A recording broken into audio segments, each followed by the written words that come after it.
workplace effective function. That's okay. I agree with that. Integrity is one of my core values. And it's like such a strong foundation which you show up. If you're not showing up with integrity, then what are you doing? That's one of my beliefs anyway. We've talked about core values before, and it's really an interesting time to be having this conversation in this country, but like standing on your core values, no matter what they are, and like going, like dying on that hill, if you will, is such an important. We're very lucky to be able to do that. I mean, that's something I've just repeatedly, it's been like a recurring thought all day for me. Kenny, go ahead. Yeah, I mean, you're absolutely right. You know, and I really love the point that you brought up. So that really resonates with me. One, because I feel like one of my core values is loyalty. You know what I mean? Along with integrity. Um, my brothers like to joke around that I'm kind of like Woody from Toy Story, because he's always finding a way to come back to Andy. Um, but yeah, it's funny that we are having this conversation because I had a meeting this week with a client. She deals mainly with emotional education. I think I've told Abigail about her. Um, and so that conversation kind of turned into like the state of the world, right, as it is today. I'm not going to get into politics, but there's a lot of division, right, currently in the world. Um, and so she's developed these games and these books centered around emotional literacy, right? Mainly for young children, right, because they're the next generation. So she wants us to build a platform for her, full of these games, full of these books that she's written, centered around families, right? And helping them become more well-adjusted as they grow up so that they can see what emotions look like, become familiar with them, and, ultimately just make some change in the world that, I mean, our generation really, really needs. So really, really honored to be a part of something like that that could, create some real impact. That's exactly the word I was going to use. Big impact. Thomas. Oh yeah, I was just gonna say, Sean, I um really connected to your story. I what inspired my start of my business was working for a company that also didn't share the values that I had and was a total mess. Um, and it was but it paid well. And so that step to, leave because of that lack of value match and to, make that jump to starting from scratch was terrifying, but it was, it's definitely worth it. And I think if you end up making that move, then you'll find a lot of success and a lot more happiness with that success. So I would bet anything that everybody in here is a business owner because of a similar story. Like core values, not matching up with your employer. I know I'm a terrible employee. I say it all the time. I'm not ashamed of it. Um, I I will like when I think something is right morally, I will quit my job over it. Like I without anything lined up. So I have been a business owner and entrepreneur, on my own for 10 years, and I thankfully have like 30 part-time jobs. So if a client is really misaligned, I can be like, see you later, And I guess that is fundamental to being a disruptor within your own life is setting high standards and sticking with them. I respect that big time. Anyone else thoughts on how, I mean, and this can, the reason I said, how are you disrupting your industry, your life, or like within your own business? Because I don't want anyone to feel excluded from how they're shaking things up. And it can just be like shaking up patterns. Actually, on that note, I shared this with Hannah earlier today, but I had a coffee chat with Kerr, who has been in this call a few times. And he asked a really powerful question that I feel like is a derivative of this conversation. He asks himself this, so it wasn't like he wasn't putting anything on me, but he asked, how are you feeling or showing up in an entitled way in your life or your business? And my instant reaction was like, ew, how dare you assume that I'm entitled? And I was like, wait a second, let's be objective for a second. How am I showing up in an entitled way? And he ultimately disrupted my entire week with this question. And I have been showing up entitled to like my fun Fridays. I've been taking Fridays off for the last 10 years since I went into business for myself. And I'm in a push phase in life where I'm launching a program, I'm trying to grow my business and 10x it. And I think it's time for me to let go of the entitlement to my Fridays off. And also the entitlement that referrals are going to get me all my clients. And I've like ridden the coattails of that theory for the last few years, and it's gone pretty well for myself. But it's time for me to, if I really want to 10x, I can't just like sit back and wait for it to come to me. So it's time to like put myself out there. So I've been going to other networking events, which has been crazy. Some of those events are crazy online. Any thoughts on that? Like, how are you entitled? I'll jump on that. Yeah. I love that for you so much. So Thank much. you. And I think that like each one of us can take on something like that, or acknowledgement of us. And I put it in the chat, I'm like, it's not selfish, it's self-full, because when you're putting yourself first, it is going to disrupt everything else. It's going to disrupt your associations. It's going to disrupt like your environment, like who you surround yourself with. And I'm huge on like whoever I'm surrounding myself in, like in this room. That's why I'm always like showing up here, because I want to be learning and growing with like-minded people. This is my associations, right? And my point onto this is that I think and I was reflecting on this the other day. In like a couple of days from now, about 6 years, I decided to be really entitled. I decided to leave my toxic household and go homeless for a couple months. I mean, living out of my car with my girlfriend at the time. And it was because I was sick and tired of being sick and tired. I was sick and tired of my associations, and always like I was always having this like dream of like wanting more, and I'm like, this is not what we deserve. We need to strive for more. And I always disrupt other people's thought process, like, Caitlin, you're weird. You're crazy. Why don't you want to climb up the corporate ladder? I'm like, dude, I don't want to be working for someone else. I want to have my own control of my time, my freedom, and I want to help serve people in a different way that's not just like making someone else money. And that made me crazy.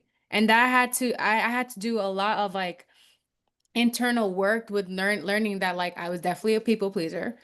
I think sometimes still she's there in the corner or something, but she creeps in sometimes, but I think that being entitled with what you desire, what you want, having a change in your life, it's valid. You're valid to want to disrupt. You're valid to be like, you know what? If I want really change, I'm gonna have to make the change. Like I despise January 1st because you see all these people, and I just despise it. But I'm more of the type of person, like if you're gonna say about it, you're gonna be about it. And then like a month later, no one's in the gym. It's like packed out. I'm like, y'all taking up space. Right? But I love to thrive on one thing more, but it's just let's stick to the promises. Let's stick to being entitled with what we want. And that's what I feel about this question. I had a conversation it was actually with my mom. I was talking about this. And I think, I'm a millennial. So I think like my millennial generation we've been labeled as entitled. So we have a really negative connotation of the word. But there can be a positive connotation of the word too. Like your experience and your time entitles you to certain things, like certain hourly rates, or like the ability to take some time off, and you can, you know, I'm in a phase where taking that extra time, I need to like evaluate that, maybe take some of that time away. But there are other people who should feel more entitled to free time and be taking more free time and stop grinding themselves right to death. You know, so there's like two sides of that. But just thinking about this is disrupting patterns too. Penny. Absolutely. I think, well, this is more of a personal example, but in my daily life, right? I usually do tend to focus more on work, right? Because there's always people to help. And that's my whole philosophy centered around like taking care of people, right? Like my family, my friends, even my clients, right? They can become my people sometimes too. Um, so yeah, I took it upon myself to spend more time with my family lately, um, mainly my brother, and my nephew, because it's usually like 6, 7 months, sometimes a year. I don't see them. But more recently, I'm starting to go visit him more, you know, spend time with him, which I'm starting to see like how kids grow up. And when 6 months pass by, it's like that growth spurt is no joke, you know. Um, but yeah, it's really cool just to take a break every now and then, just to refresh, take it easy, just spend time with my brother, you know. So it's something that I look forward to now in between the chaos of work sometimes. A nice disruption. Yeah, there's the type of disruptions that like move the needle, you know, in industry, in innovation, in relationships, but there's also the type of disruption that's like fundamental, and you need to be reminded like where you come from and like devote time to that. Make sure you're disrupting like the hustle to connect with the people that you love.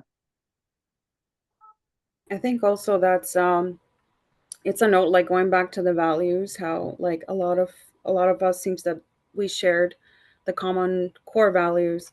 There's values as well that you surround yourself with daily, and if you don't define those, anything could disrupt your mission as well. And I do think that perspective of entitlement, I think in the perspective that we deserve to be entitled in a certain way, to know that we deserve to stay with our mission, that no one should come in and disrupt it.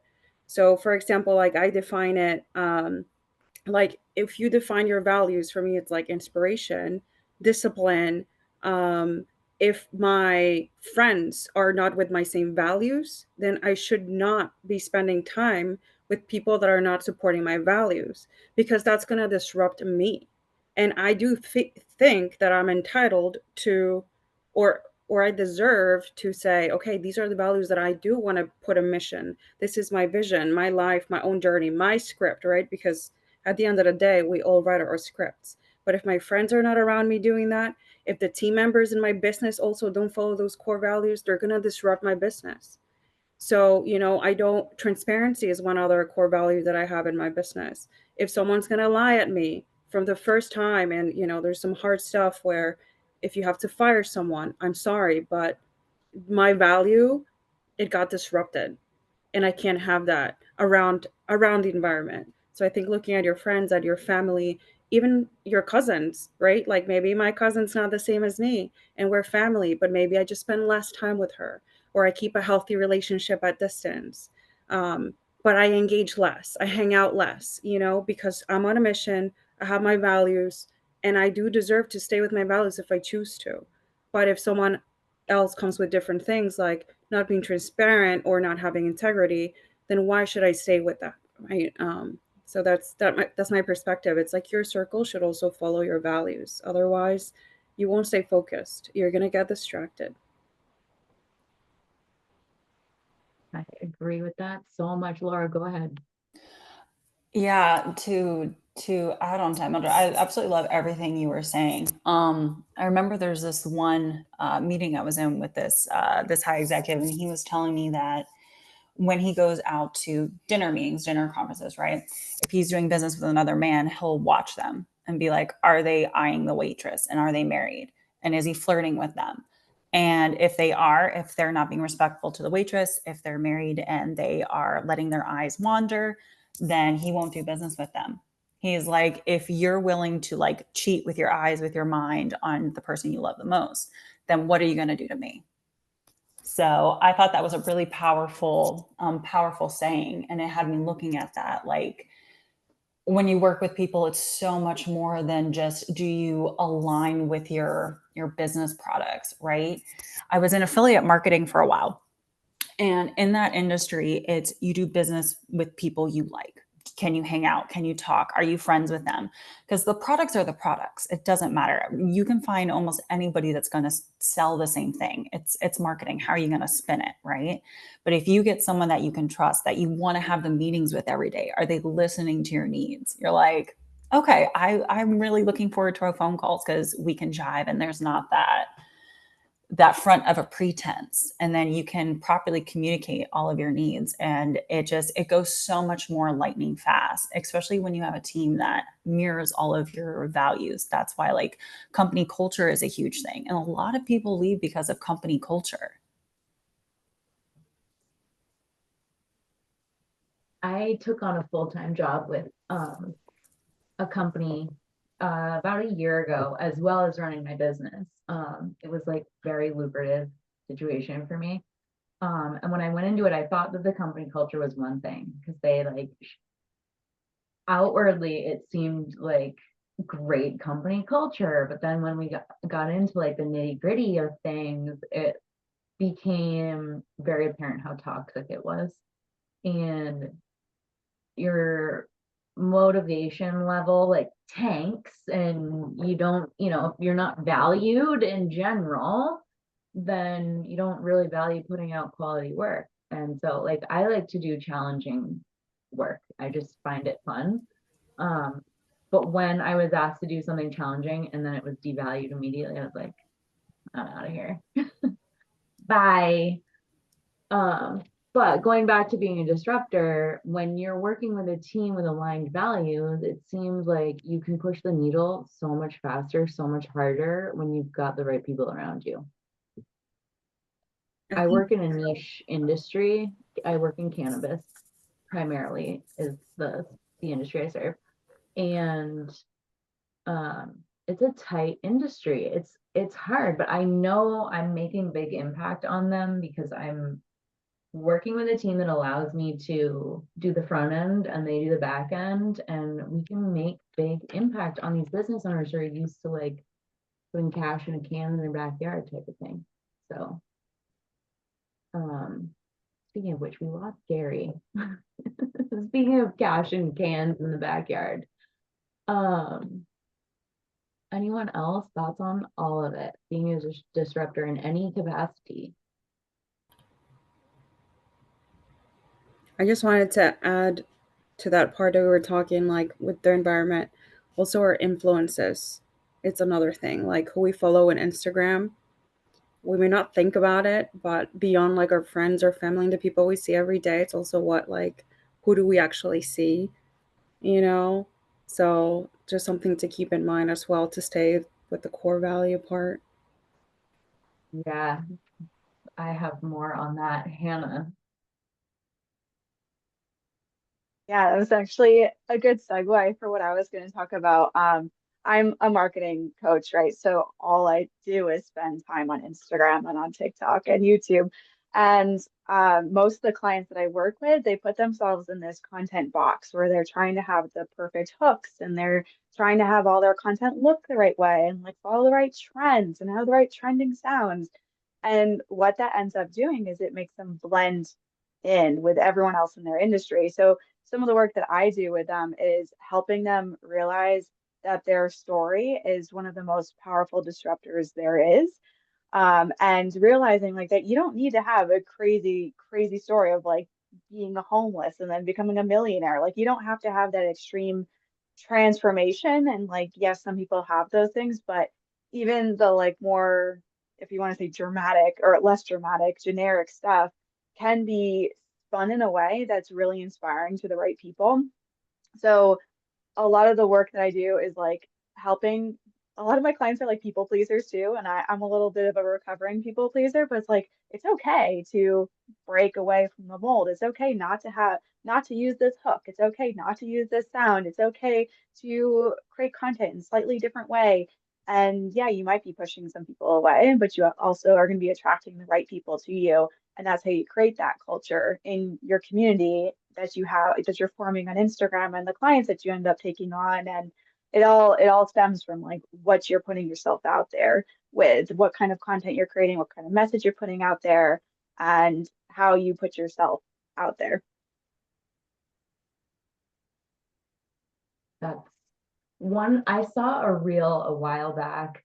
Um, it was just it was this woman, just like a mom, average, just average in all the ways. And she was one of the things, I don't remember, this was probably 6 months ago, but it left like enough of an impact to like I remember it. She was like, just film yourself if you forgot your purse in the car, like film yourself getting your purse out of the car. Like just people are nosy and they just want to know what you're doing. And it doesn't need to be like altering the world, but like just confidently show up as yourself. Like people just want to know what you're doing. Um, I had to disrupt my algorithm the last few days. Um, I've been like sending joking memes back and forth with like a couple of my friends, and I started to realize like my whole feed was like actually stuff that I'm not aligned with whatsoever. And for my business page, like even less aligned with my business. Um, and I had to like really, I had to go through my followers. I had to like really start engaging with the people that I was following so that I would start seeing more content, like the stuff I actually care about. And I'm trying to engage with like that friend group chat a little bit less on my business page and engage more like on my personal side so that like my algorithm is like that over there and not where I need my Instagram, like I'm sure many of you, like feeds my business leads. So like I have to be really mindful of what I'm seeing on there and what I'm engaging with. And if I'm not careful, it is going awry. It's gone awry, especially with a lot of the political environment that's going on in this country right now. It is very like problematic. Like I don't mean the politics, although yes, but I mean like my algorithm is a problem as far as building out like an actual community of business owners is what my focus is. Sometimes like disruption is like on a micro level as well as macro. And I was thinking about that actually. I think I kind of wanted that to be my discussion prompt, like micro versus macro disruption. Anyone have any thoughts on that too? I know we've kind of covered it, but yeah, clean the algorithm out. I have something to say about that. Yeah. First of all, I love the points that you and Hannah both brought up. Because I spend a lot of time on social media too, right? Both, personally and professionally. Um, and some of the stuff that I see there, especially in my algorithm, right? Because I'm fairly spiritual, right? I'll put that out there. I believe in God. So I see a lot of like Bible verses and like scripture, stuff like that. But then when I go to my LinkedIn, it's like the complete opposite, right? It's just all business, people, looking to connect, set up meetings. So it's almost like not jarring, you know what I mean, to go from that to like, just back to business. But I do need some like time to adjust between, right? Like I was just like, enjoying my personal time and okay, now I'm locked in, right? Which I'm sure everybody here has had that feeling before, right? Just jumping in from the personal, just straight back to work. Um, so yeah, I guess the point that I'm getting to is that helping people disrupt their own lives, right? Which is kind of what Hannah and I, help people do. Um, it can create a huge, huge impact. And Laura too. Sorry, I got you. But it really does. It changes their lives for the better, right? Because you kind of help them see and realize that that vision, that goal they have in mind, it's completely attainable, right? It's 100% feasible. So yeah, it's really cool to be part of that process and disrupt them and disrupt our own lives in the process as well. Yeah, Laura. Yeah, to build on that between the micro to macro, I guess more so an awareness too. And what I'm seeing with this group is the disruption that I'm seeing here is the genuine, authentic connection. I've been to a lot of networking events, and it's really, really funny because you know the energy when you go, and it's just everybody wants to sell you, and nobody's willing to be sold. So you'll go to these events, and it's like before your name's really even introduced, everyone's just going into the pitch, and it's like, okay, well, how can you give to me? And it's very vampiric in a way, very energetically vampiric. And with this, it's like, hey, let's genuinely get to know people. And it was in the prompt, and that's one of the reasons why I really wanted to come here, because it's like if everybody's looking out for themselves, how can you grow if everyone has that same mentality? So if you come into the group being like, all I want to do is get my stuff sold, all I want to do is take, and everyone has that, then no one's selling and no one's succeeding. You know what I mean? So I think it's very, very important. When you come in with the disruption of that mentality, it's like, hey, how can I genuinely provide value? And all my marketers here know it's about the value you can provide. It's not about what you can force down someone's throat. That stuff, that age is long gone now. It's how much value can I give to people? And people are also kind of expecting that now, that more authentic connection, so to speak. So more so just want to say, thank you for providing, a space for more authentic connections, because it feels a lot better. My pleasure. Thank you. I agree. Shashank, Yeah, correct me if I said that wrong, please. Also. yeah, it's actually correct, actually. Yeah. Okay. So regarding what Laura just said, because even I have been to many networking events, especially in Munich from last month, because I wanted to connect with people on a personal level instead of just meeting them online or via Zoom or Google Meet. And everyone comes there to just pitch their business services, and no one's interested to even at least acknowledge my presence or take our services into no consideration. And apart from that, see, it's not the purpose of networking events is not to just sell our services. It's about collaborations. It's about seeing what each person is bringing to the table, the value. The value might not just be in terms of monetary terms, but in terms of it might be deals or clients or the work that they are bringing in to build something macro. Because see, if you want to build something big, one person cannot do that. It needs input, and it needs collaborations from multiple people. So, and that can result in a bigger output. So even for example, like in this networking event, I know many people are from different industry backgrounds. They have a lot of different connections in different sectors. So even now, if people are interested, we can collaborate on like to build something big, or I have a couple of ideas. If people are interested, we can discuss and decide what each person can bring to the table, and probably we can take this ahead as well. So this is just an open-ended suggestion from my end. If people are interested, definitely we can do something together.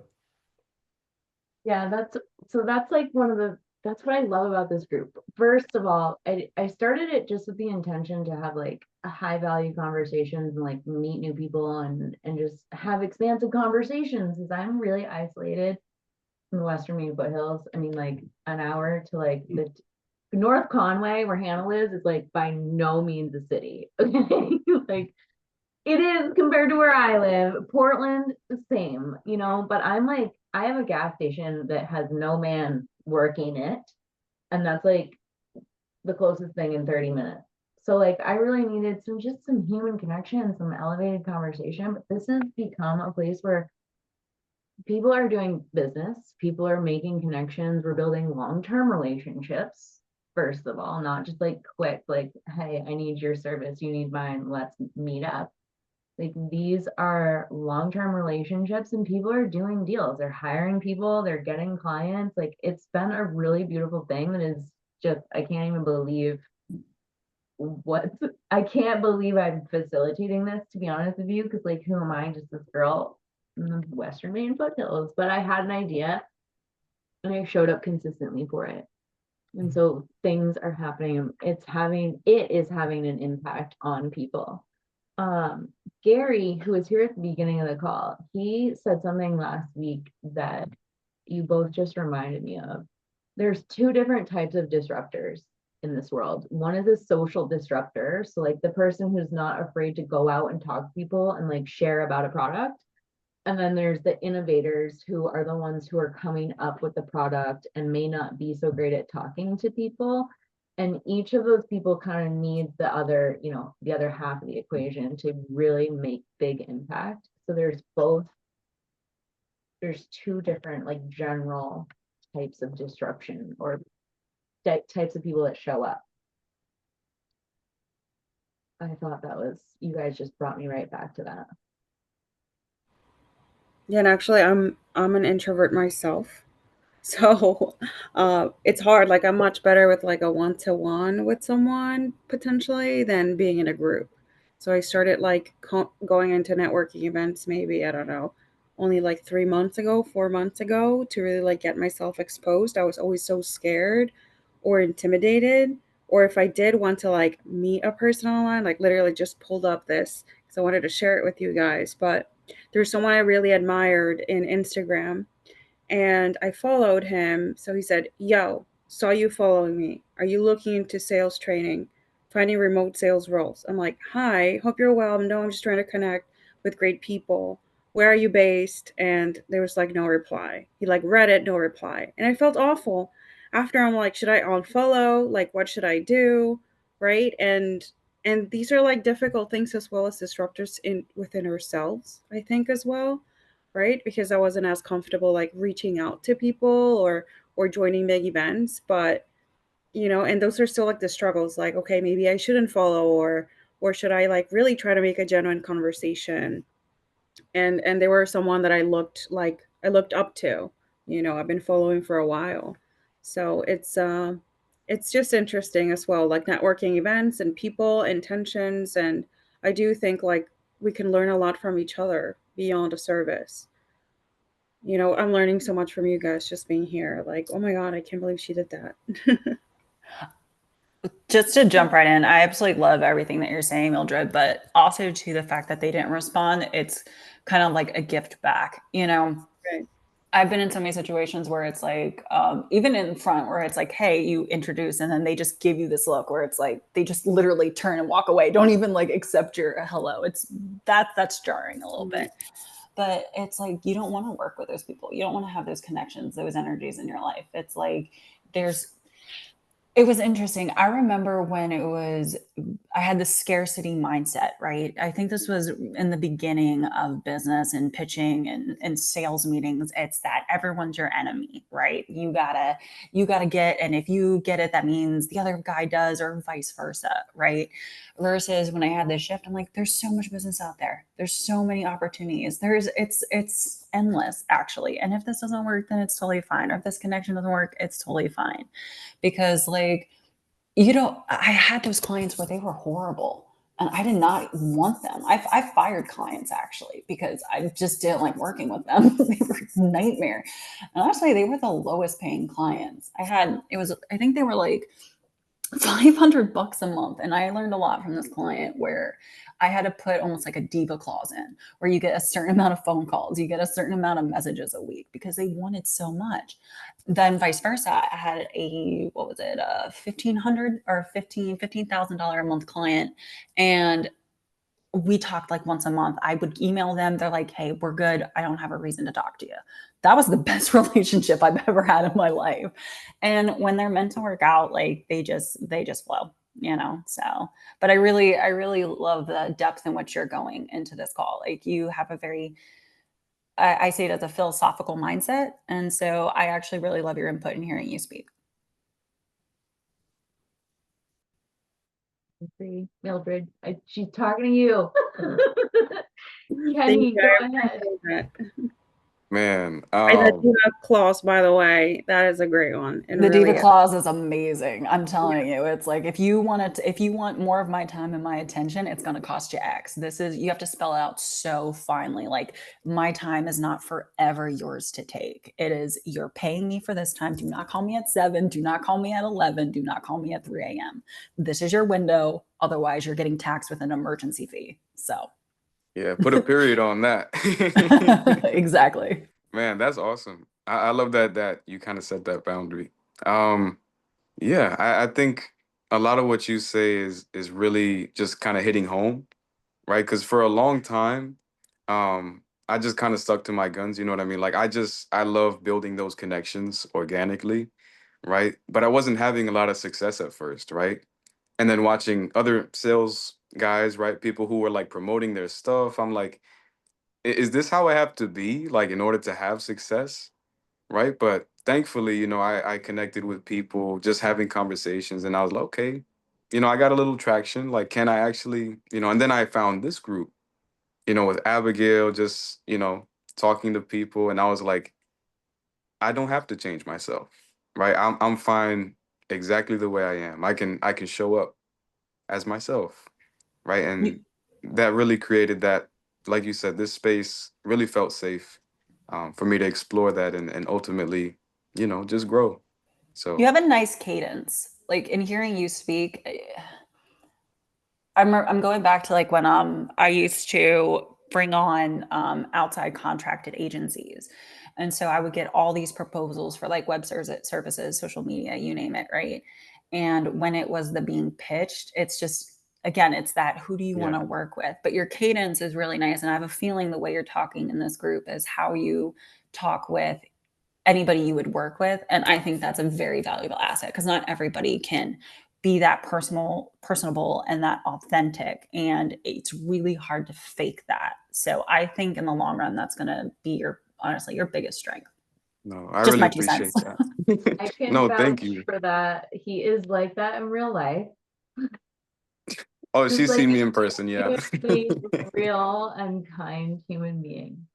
Thank you. One of the things I was gonna say, like going off of Mildred a little bit, but also like in general for myself, is disrupting my willingness to be seen.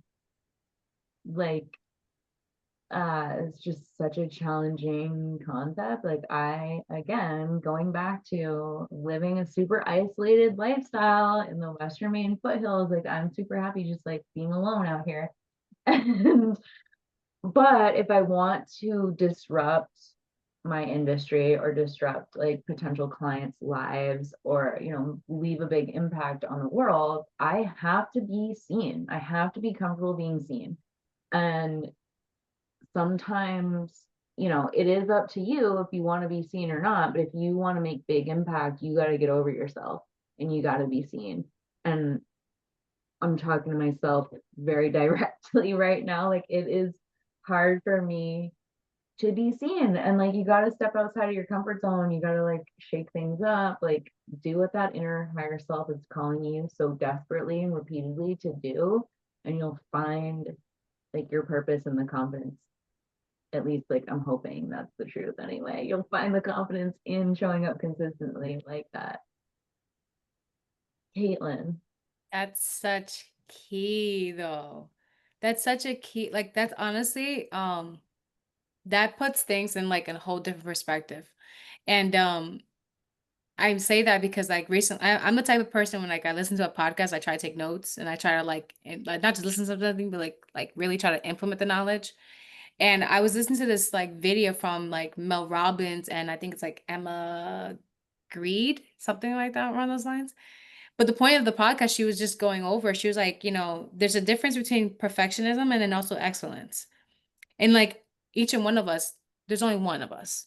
There's only one Laura Perna. I'm saying Spanish. There's only one Thomas, right? There's only one Abigail. There's only one Kenny Rodriguez. There's always you're here for a reason. God put something in your heart to thrive in your business, to want to serve people in a different aspect that's different. And I honestly like to what Abigail's point on like putting yourself out there. it's really like what's my version of excellence? What's like my version, what's good enough effort to put in out there so that like if I post a reel, I don't second guess it and I delete it because of what other people might think of me. I'm more of like, I'm just good. Like, let's just, did I put enough effort in this and do I feel solid in it? This is my, is this my excellence? Is this me being authentically myself? And honestly, I kid you not, guys, I had this like one day of like doing like content creating and I was like, let's go for it. And I did the whole, LED lights and like camera. I'm like, let's go, let's make this thing happen. And like, obviously my niche is like financial awareness, so I'm like doing these financial awareness things, and I caught myself deleting some of my reels, and I did delete it because I'm like, I don't feel like I'm being my authentic self. Because I'm saying what I think people need. Like, I guess you gotta say what people think you need to say, but I'm also like thinking about like how can I disrupt my industry and make myself different compared to other people? Because obviously my business is the industry is expanding. How can I be different? And I started thinking about what other people would do in my industry. And I was like, what am I doing? I'm not being myself. And I deleted those videos. I'm like, you know what? I need a retake. I need to like shift the game up and talk with my authentic self and my heart and just put it out there. And then I did it and I felt like I could breathe. I was like, okay, this is me showing up for myself. This is me showing up for my business and me not overthinking myself. This is my excellence. You know what I mean? Because I think a lot of times, even in my industry, man, they're like ruthless. They're like the competition is crazy. Like going to a networking event, I know exactly what you mean, Laura. Like these people just like pitch, pitch, pitch. And then I got the people that they're pitching to running to me. They're like, "You see that guy?" I'm like, "Yeah, that guy," but he's just doing the thing. Like he's just doing what he thinks it's best. But if you don't represent yourself, then obviously, like in your business, like I put in the chat, they're gonna filter themselves out. Like people smell BS from a mile away. If you're just gonna try to sell someone a product, hello, you might get the sale, but then you might get the chargeback as well next to it, you know? Oh, Diane. I did I say that right? Probably not. Yeah. Uh, so I mean, it took me a while to actually get where the raise hand was. I mean, yeah. So Welcome. basically, what I was adding to your point, Abigail, is that normally, someone who's a good, let's say, a product innovator. I mean, I am especially in that in that space. I mean, socially, I'm not that good. And at that point, I mean, you want to stay in your comfort zone, which is you stay introvert, and that's it. I mean, maybe someone else is gonna come in and discover about you or discover about what services that you do. But if you don't do that, if for an introvert, if he's not a conscious extrovert, he's probably doing a disservice to the world, and he's being selfish in that sense, because he has something to give something to someone which is valuable to them and that can actually solve their problem. Unless an introvert becomes a conscious extrovert, only then he has a value in, I would say, in his existence. So in that sense, going out externally, going maybe promoting yourself on social media and saying, hey, my name's Dan Bassett, I mean, I am someone, so that has more value than just being an introvert. Be an introvert if you're not doing business, just stay with your family. But other than that, be a conscious extrovert at that point. I deeply agree with that. I have spent, and we've talked about this a little bit, and you know what? Like it's 8 o'clock, so I'll bring it up as like part of my closing um, of the night. One of the things that I've been bringing up on a regular basis lately, something I did a few months ago, and it's become a pattern, is like try to do one thing every day that is outside of your comfort zone. Like really push yourself to be uncomfortable and see how you expand through that process. And it's hard. And it's hard to do it every day. If you do it, do it a couple times, you're going to think about it on the day that you don't do it. And like that in and of itself will keep you doing it. And I can tell you, you'll be in a different place in 30 days, at least in your mindset and at least in your, like, it lowers the threshold. It's like if networking or talking to people is something that scares you, which it sounds like for quite a few of us here, I'm one of those people. I was like at the beginning of this, when I first started hosting this, like I was literally praying for it to not work out. Like, I hope no one shows up tonight. And then it happened. It happened every time I had that poor attitude. And then I like kind of was like, I gotta get over myself. Like, I'm doing the world a disservice. Like, I had a calling to do this. Show up consistently. Yeah, go ahead. You are Yeah, I mean, I deserving was too. gonna, I was gonna add to that. Normally, when I have a meeting with networking events, I just pray and wish that the other person doesn't show up, so I don't have to talk. Basically, and that's a very, very common thing. Usually with the after meetings. Yep, I feel that. I feel that deeply. Well, I challenge you to cut that shit out right now.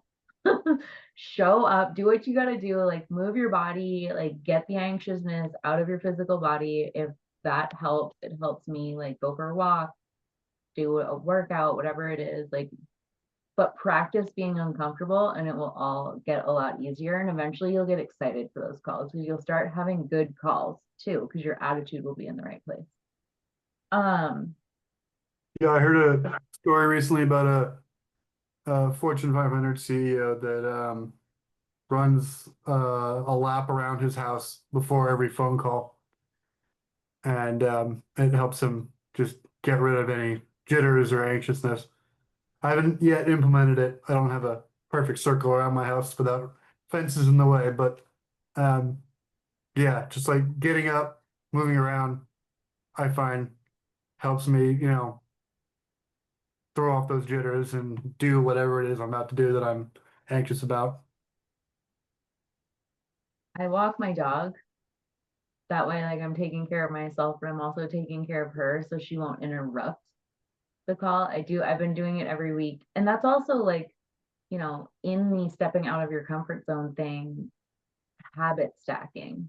It makes it a lot easier to do things that are uncomfortable when you stack them with something that you're already doing, like going to the gym. If it's not something you're normally doing, like I brush my teeth and then I go to the gym like every day, and then it makes it more approachable because you're just adding it on to something you're already doing. So like I walk the dog and then I show up here, and I've been in such a more receptive mood and like more prepared to be present when I'm here, as crazy as that sounds as the host. Like there are times when I've been like dreading showing up here, but like I always end up having a great time. And I always get super inspired and I'm wound right up after the call. But doing a little pre-call workout of some kind or another helps ease my nerves a little bit. Yeah. Anything else from anyone before we wrap up? No? This, as always, as I was just saying, is always a great time. Like I always end feeling so inspired and motivated by everybody. I'm here every Thursday at 7 Eastern, so I would love for each of you to come back. We're going to stick with the disruptor theme through September. I am hosting an online retreat at the end of September. I would love for you all to come. If you found me on Eventbrite, it's under my profile. So it's the weekend of September 25th. And I've got a couple really cool presenters. I've got a breathwork class. I've got a storytelling class by a woman who's attended this event. She's an Amazon bestselling author. And then a business coach that is going to be talking about sustainable company culture. And then I, of course, will also be talking about like tax strategy and business planning and sort of the accounting nerdy stuff that I love. I will also send a recap email of the meeting. Please feel free to respond directly. Like that's me on the other end of that. So like I would love to connect with you and do coffee chats with everyone one-on-one. And before we sign off, make sure you connect with everybody from the chat. If you've dropped your links, like scroll through and get connected there too. Mhm. I love this. Thank you guys for making it another great week. Mildred, do you follow me on Instagram? Now I Was did. it me? Where did you Oh, see it? it came up on Instagram. Like, I don't know if it was like a sponsored. I won't recall, to be honest. Oh, well, I sponsored the retreat, so maybe you found me through there. So you came There. through Eventbrite. Yeah, it was not your specific profile, but it was something definitely, the algorithm just knows what you're like I know. for. But And just trying to find like other young entrepreneurs that, they just want to grow, that they're starting. Maybe they're not there yet, but we're all going through the same journey. So I'm like, yeah, who else can you meet that, is doing that? Because as you say, sometimes it's very isolated. Doing a business, you are in isolation. Yeah. yeah, This for this sure. very much feels like a village kind of community Mhm. for sure.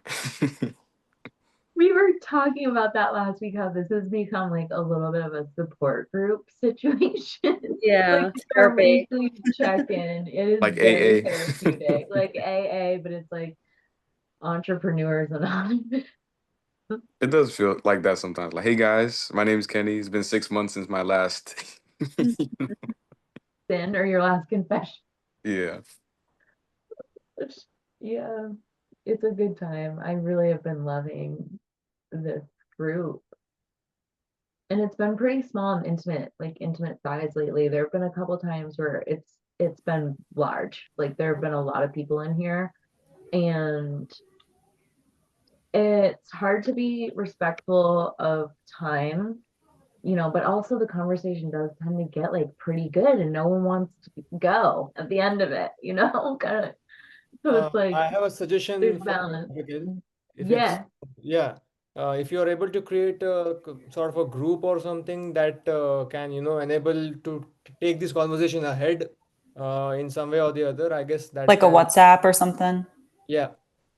Yeah, I love that idea.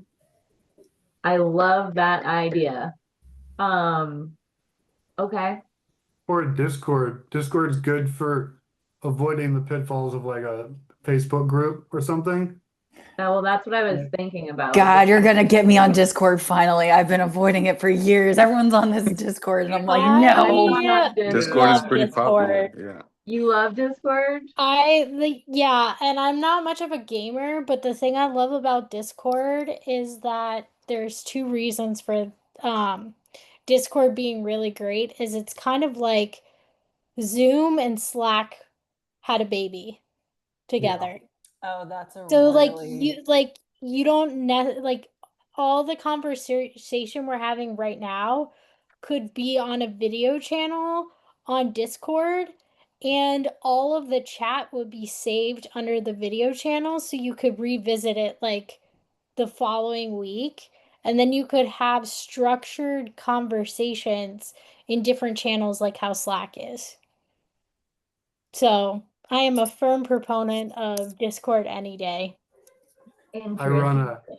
a I run a group through Discord, and channels are a great way to hold mini conversations, and um people within my Discord can create their own mini groups. So if there are like-minded people who run businesses like each other, it's easy for them to create mini groups so that people can find other entrepreneurs to do the same kinds of businesses. Um, yeah, I think it'd be really cool. You Yeah. guys are It's disrupting not my an thought intrusive. patterns. It's not an intrusive social network. So Yeah, it like became a public testimonial for Discord. So I guess the Discord. notifications don't become annoying. Yeah. I love that. Yeah. I'll I'm admit I've used using Discord. WhatsApp, but Oh, oh, sorry. no, go ahead, Kenny. Go No, I was gonna ahead. say I've definitely used Discord before, but that's definitely more for gaming. Not to nerd out, but I used to be like a captain of an esports team back in college. We won some trophies. Nothing crazy, but Esport, esports. esports. Yep. Oh boy. One of my Future best friends was future like crazy. Yeah. she's like a big gamer. I'm not a gamer at all. But like I'm just gonna sound like an idiot. I'm just gonna shut up. No, no, WhatsApp, it's okay. I have been using, 'cause they, it's used internationally big time. So like communicating internationally, even when you are international, but also communicating with international people. It's great. But I've struggled to have engagement on there in like my business Kickstart community chat. Discord, interesting. Discord is pretty good for international. I have a lot of international members in my group. Yeah. I think I'm on a couple Discord servers, and the one that I'm on that's international, there's like 2,500 people on it, and it's been really easy for them to be able to access and have real-time consistent conversations. So just further adding to the love of Discord. Yeah, I think Thomas, Shayna, and I would make a pretty strong case for it for sure. Noted. Okay. Oh boy. All right, guys. Come back next week, everyone. The events are up through November, which I should probably push on through December at this point. Yeah. Good night. Thank you for being here. Thank you guys so much for joining us tonight. And everybody have a wonderful rest of your week. Kenny, would you like to drop a quote before we sign off? Oh, absolutely. Yeah. Before you guys sign off, Send I it. do have a quote from Masayoshi Son. He says, "Think big, think disruptive, and execute with full passion." I love that. With that being said, Nice have a quote. good night, everybody. Good night. Good night. Take care. Thank you. Good night. Good night. Thank you guys. Raphael, good to see your face. Finally, I get connected. Finally. Sorry. Hello. I just No, hear come you all back the next time. week. I'll see you No next week for problem. sure. Good. Okay. Good. See you. Bye bye. Bye.